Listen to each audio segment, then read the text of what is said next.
আমি আপনাদেরকে একটা কোরআন উপহার দিব ইনশাল্লাহ, খুব তাড়াতাড়ি পেয়ে যাবে, রমাদানে পেয়ে যাবে ইনশাল্লাহ। কোরআনের মধ্যে এই বেদাতি মুল্লারা যে কিছু আবর্জনা ঢুকাইছিল, এইগুলো আমাকে বের করে পরিষ্কার করতে সময় লাগছে আলহামদুলিল্লাহ। কোরআনের মধ্যে এই বেদাতি মুল্লারা যে কিছু আবর্জনা ঢুকাইছিল, এইগুলো আমাকে বের করে পরিষ্কার করতে সময় লাগছে আলহামদুলিল্লাহ। 4-5 বছর লাগছে, এরপরও বের হয়েছে। তো কি ঢুকাইছে? কোরআনের মধ্যে রুকু ঢুকাইছে। কি ঢুকাইছে? রুকু ঢুকাইছে। দেখেন কথায় চলে আসলো, এই সাতক্ষীরার মানুষই আমাকে তদন্ত না করে যে আপনি কোরআনে রুকু আছে এর বিরুদ্ধে কথা বললেন কেন? আপনি জানেন না আমিরে জামাত যে কোরআন ছাপাইছে অনুবাদ, তার মধ্যে রুকু আছে? আমি বললাম যে আমিরে জামাত কোরআনের মধ্যে রুকু দিয়েছে, আমার কি তাতে? গালেব স্যার কোরআনের মধ্যে রুকু সংযোগ করে কোরআনের অনুবাদ ছাপাইছে, আমার তাতে কি? তো সেটা আপনি দেখেননি?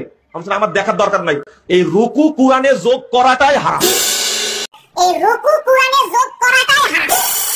বরং আপনি এই যাবতীয় কথা বলে, কোরআনের নামে মিথ্যা মিথ্যা কথা বলে ভাইরাল হওয়ার ধান্দায় বা আপনি মানুষের কাছে পরিচিতি পাওয়ার ধান্দায় এ ধরনের কথা বলছেন। আলহামদুলিল্লাহ, আলহামদুলিল্লাহি কাফা ওয়া সালামুন আলা ইবাদিহিল্লাযিনা আসতাফা, আম্মা বাদ।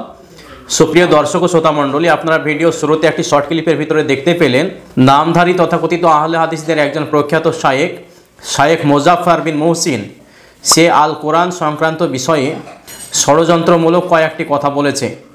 আশা করছি আপনারা সেই সমস্ত কথাগুলো শুনে যদি আপনাদের মধ্যে কিঞ্চিত থেকে কিঞ্চিত পরিমাণ বিবেক বা বিবেচনা বোধ বলতে কিছু থাকে, তাহলে অবশ্যই তার জালিয়াতিপূর্ণ কথাটা কিছুটা না হলে আপনারা বুঝতে পেরেছেন।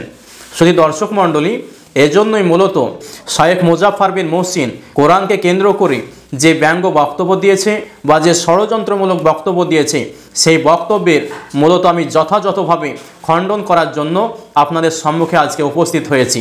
সে মূলত লেকচার দিতে দিতে এক পর্যায়ে বলেছে যে কোরআনের ভিতরে ভণ্ড বেদাতিরা নাকি বা ওয়াহাবিরা নাকি কিছু আবর্জনা বা কিছু বেদাত জিনিস নাকি ঢুকিয়ে দিয়েছে, আর এই আবর্জনাগুলোকে কোরআন থেকে বের করতে ওর নাকি মোটামুটি 4 থেকে 5 বছর গবেষণা করতে হয়েছে বা চিন্তা ভাবনা করতে হয়েছে বা অ্যানালাইসিস করতে হয়েছে। শুধু দর্শক, মানে উনি এত বড় পণ্ডিত হয়ে গেছেন, এত বড় দার্শনিক হয়ে গেছেন, আর এত বড় ইসলামিক স্কলার হয়ে গেছে যে সেগুলোকে নিয়ে অ্যানালাইসিস করতে করতে, চিন্তা ভাবনা করতে করতে তার 4-5 বছর লেগে গেছে। তারপরে সে বাজারে নাকি নতুন একটা কোরআন তার নিজের হাতে লেখা, সেটা নাকি সে মানুষকে উপহার দিতে চলেছে। শুধু দর্শক ও শ্রোতা মণ্ডলী, এজন্যেই তার এই সমস্ত জালিয়াতিপূর্ণ কথা শোনার পরে আমি মনে করলাম যে একজন মুমিন মুসলমান হিসাবে এবং একজন দ্বীনী দায়ী হিসাবে আমার মোটেই চুপ থাকা উচিত হবে না, আমাকে এর জবাবটা অবশ্যই দেওয়া উচিত। এজন্যই মূলত আমি আজকে আপনাদের সম্মুখে তার এই বক্তব্যকে সুস্পষ্টভাবে খণ্ডন করব ইনশাআল্লাহ।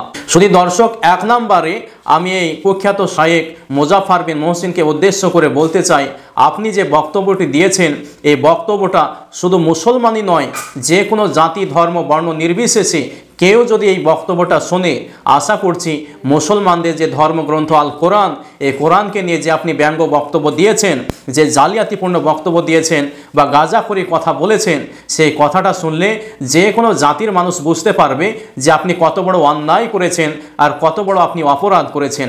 কেননা আপনি যে অপরাধ করেছেন এটা প্রমাণ করার জন্য বেশি দূরে যাওয়ার দরকার নাই, আমি কয়েকটা এক্সাম্পল দিলে বা উদাহরণ দিলে সুস্পষ্ট হয়ে যাবে। যেমন 1 নম্বরে একটি উদাহরণ আমি দিলে স্পষ্ট হয়ে যায় যে এই পৃথিবীর মানচিত্রে যে কোরআনটা আমরা পড়ছি, এই কোরআনটা কোথায় ছাপা হয়। আপনার তো এই সম্পর্কে জ্ঞান নাই। মূলত যে সমস্ত হেফজ কোরআনগুলো ছাপা হয়, কোথায় কোথায় এর ছাপাখানা রয়েছে।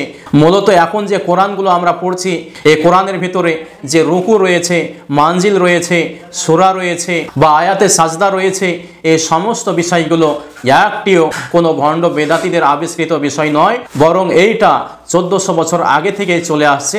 মনে হয় আপনার এই সংক্রান্ত বিষয়ে কোনো জ্ঞান নাই বা পড়াশোনা নাই।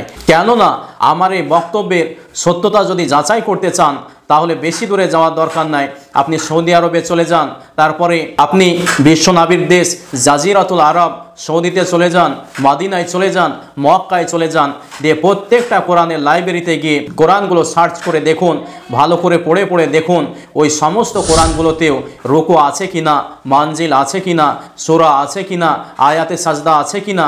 এগুলো যদি না থাকে আল্লাহি তাল্লাহি বিল্লাহি নিজের জিভটাকে নিজেই কেটে ফেলে দেবো ইনশাআল্লাহ, যদি আপনি প্রমাণ করতে পারেন যে সেই সমস্ত কোরআনে রুকু বলতে কোনো জিনিস নেই। আপনি যে ভিডিওর মধ্যে দাবি করেছেন যে কোরআনের ভিতরে রুকু অ্যাড করা জায়েজ নাই, রুকু অ্যাড করাই হচ্ছে হারাম, রুকুটা অ্যাড করাই হচ্ছে বেদাত বা নোংরামি, এ কথা 100-র মধ্যে 100% ভুল কথা বা মিথ্যা কথা। কেননা আপনি যতটা জ্ঞানী, আপনি যতটা পড়াশোনা করেছেন, আমি মনে করি আপনার মতো হাজার হাজার আলেমকে পড়ানোর মতো যোগ্যতা সম্পন্ন আলেম সৌদি আরবের মাটিতে এখনও বেঁচে আছে। এমনকি সৌদি আরবে এমন বড় বড় এখনও আলেমরা বেঁচে আছেন যাদের আপনি ছাত্র হওয়ারও যোগ্যতা রাখেন না। সেই সমস্ত আলেমরা তারা কি কোরআন দেখেনি? তারা কি কোরআনে রুকু রয়েছে এটা জানে না? তাহলে রুকু অ্যাড করা এটা যদি নাজাইজি হয়, এটা যদি হারাম হয়, এটা যদি অবৈধ হয়, তাহলে আপনি কেন? তারাই তো আগে নিজের দায়িত্ব মনে করে সাবধান করবে বা মানুষকে বলবে যে এটা কোরআন থেকে বাদ দেওয়া দরকার। কিন্তু তারা কেউ বুঝতে পারলো না, হঠাৎ করে আপনার মাথায় কোথায় থেকে চলে আসলো যে কোরআনের ভিতরে নাকি রুকু অ্যাড করা জায়েজ নাই।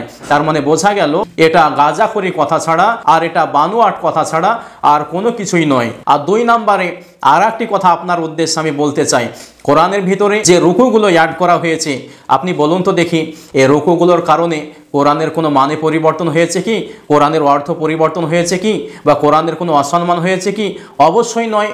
বরং রুকুগুলো অ্যাড করার কারণে অনেক মানুষের পড়তে সুবিধা হয়।